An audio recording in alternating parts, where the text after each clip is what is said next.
everyone, it's Ninshimardi again. So sometimes there are some words that people often confuse one with the other, and I often read comments where people might interchange words which are not actually interchangeable. So in this video I'm talking about the difference between racism and stereotyping. They're both definitely different from each other, and one of the key things that you need to know is that racism is illegal, while stereotyping, although it might be harmful to society, it's not punishable by law. Racism refers to discriminating against a person's origin, nationality, or religion. It does not include the general behavior or characteristics of a person.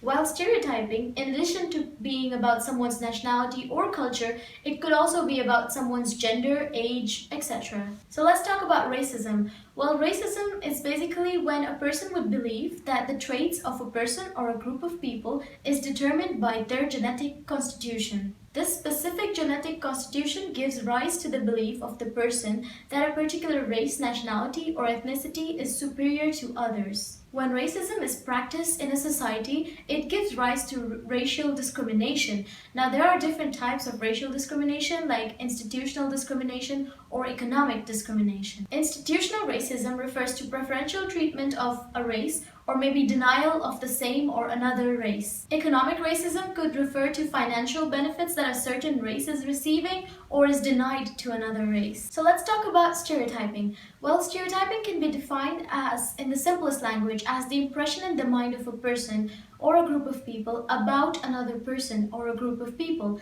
Now, these stereotypes are usually based on assumptions that are made years ago and are still followed to date. So an example of a popular stereotype would be that all Asians love rice.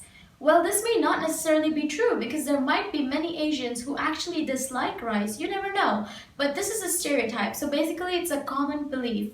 And this is just an example of a positive stereotype. Unfortunately, there can be many more negative stereotypes, and I'm sure you've heard of some of these. An example of racism would be if I'm selling chocolates and I refuse to sell my chocolates specifically to someone because of the color of their skin or their ethnicity. So for those of you who don't know, I actually live in Dubai, and the country where I live in, UAE, has recently had this updated law where if you make any racist comment, even on social media, it is actually punishable by law and you might go to jail for it. So if you were confused between the two words racism and stereotyping, I hope this video helped you, and if you liked it, please give it a thumbs up.